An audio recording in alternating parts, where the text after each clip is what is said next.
Ассалаумағалейкумдер. Бүгін бізде Mercedes-W210 деген автокөлігі диагностикада. Диагностикада бұл көлікте газда, холостойда троение бар. Троение газбен дұрыс жасамайды. Қарған кезде холостойды қыздырып, қоқ көрген кезде тіпті ошибка да жоқ. Бәрі тап-таза. Диагностика ештеңе айтқан жоқ. Сосын мотор тестермен қарауға тура келді. Себебі қатты подтраивание, дұрыс жүрмейді, көп қуат, клиентке свечасын, сосын свечной проводтарын ауыстырған, форсунг тазалаған, сосын фильтр, клапан обратно барлық тұтас процедураны жасаған. Көлікте проблема бірақ кетпеген. Сондықтан мотор тестерге қазір салатын боламыз.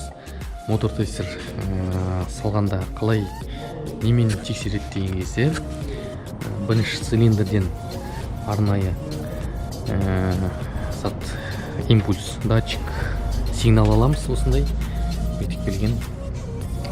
Себебі тек көрсетіп атқан себебі хейтерлер да бар арамызда, жамандап жазатын. Сосын түсінбейтіндер бар, соларға бәрін түсіндірем. Міне, бірінші, екінші, үшінші, төртінші, бесінші, алтыншы цилиндр бұларда нумерация сондай.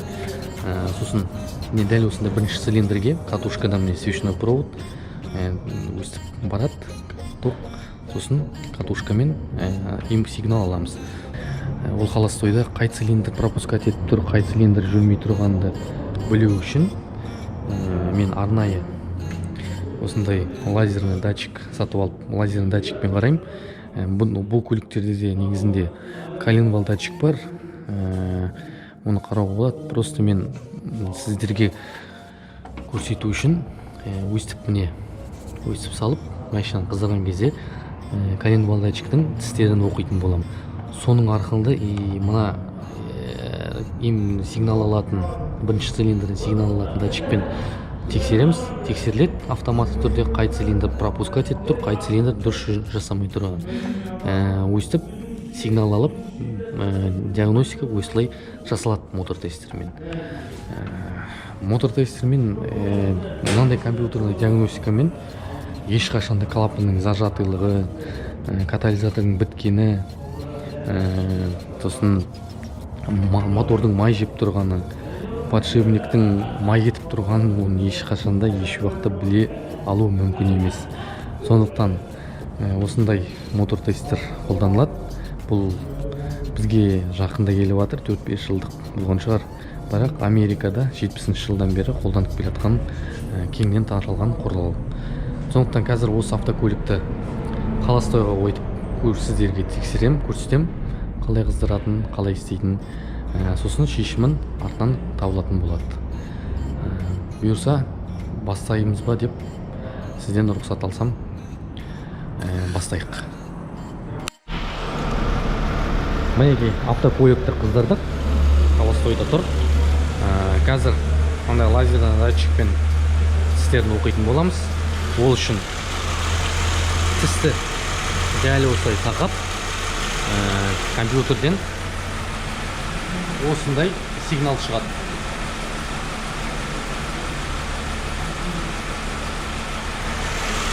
Дәл өстіп сигнал алып, датчикпен полностью қай цилиндр жасамай жатқаны, қай катушка жасамай жатқаны, немесе қай цилиндрдің компрессиясы, қай цилиндрдің форсункасы жасамайтынын осылай білуге болады. Қазір біз 1-2 минутте перегазовка беріп, сосын қыздырып, результатын қарайтын боламыз. Жаңа диагностика жасадық. Диагностикада 3 пен 4 цилиндр дұрыс жасамай тұр тоқ жағынан.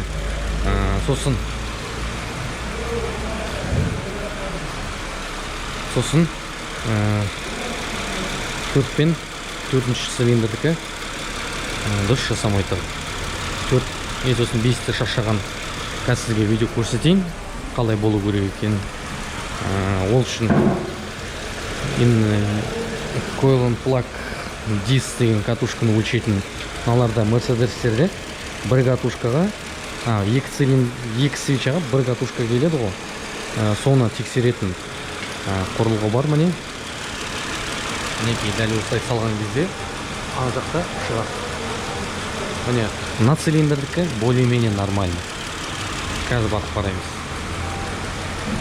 Время горения, время барлығы да идеально.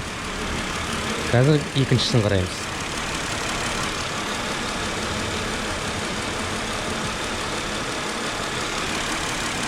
Кішкене бір 10-15 минуттай тұрсын.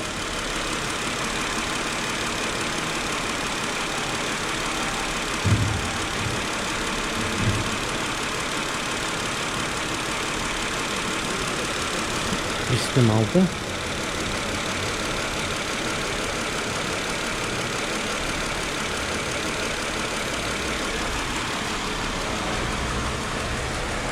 Мінекей, жаңа 3-ші мен 4-ші цилиндрдің мына ортадағы екі свечаға жауап беретін катушка біреуі әлсіз болып тұр. Мына қызыл бірінші цилиндрге баратын, бір цилиндрге жауап береді. Енді екеуі де бір цилиндрге барып тұрғанымен де бір свечаға баратын слабыйлау екіншісіне қарағанда. Сондықтан уже бұл катушка деген уже уақыты кеткен, шаршаған деп айтуға болады. Қазір қалғандарын да өзім тексеріп көрем. Содан кейін қорытынды шығаратын болам.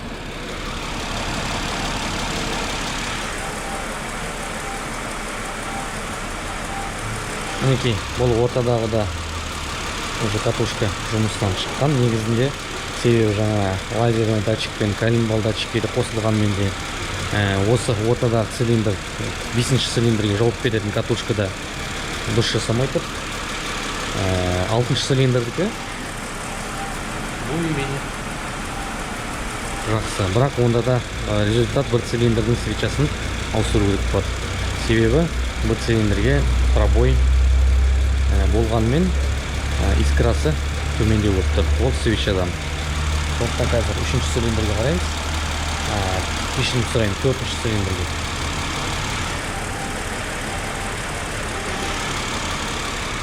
Ода сәл-пәл нашарлау. Барып қазір автокөлікті сөндірейін.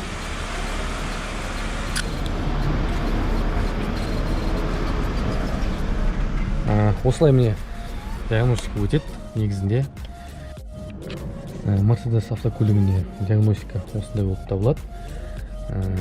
Сіздерге де айтарым, бірінші өздігіңнен диагностика, өздігіңізден свечасын, катушкасын, фильтрлерін ауыстырғаннан қарағанда, бензин насостың фильтрлерін ауыстырудың алдында ұстауға барар кезде бірінші диагностика жасатқаныңыз жақсы. Себебі ол әрі қарай өзіңіздің қалтаңызға шығын шықпаудан біріншіден сосын диагнозын дұрыс қоюда міндетті біледі. Сондықтан өзіңізге бірінші любой кез келген не істетсеңіз де бірінші бірақ диагностика қараң. Машина тартпай қалды ма, диагностика. Машина чек жанып жалпылдап тұр ма, тоже диагностика апарғаныңыз жөн. Себебі өзіңізін ауыстырып, өзіңізді қаратып, адамдар әртүрлі айта береді.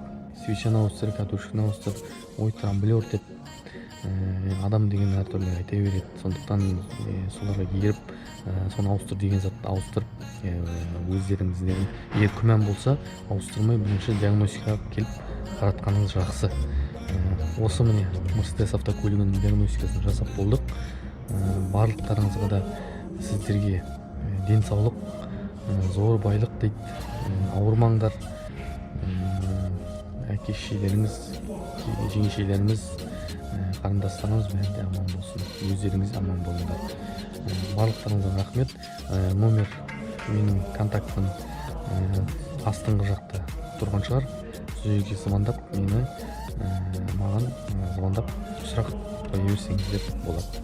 Барыңызға сәттілік.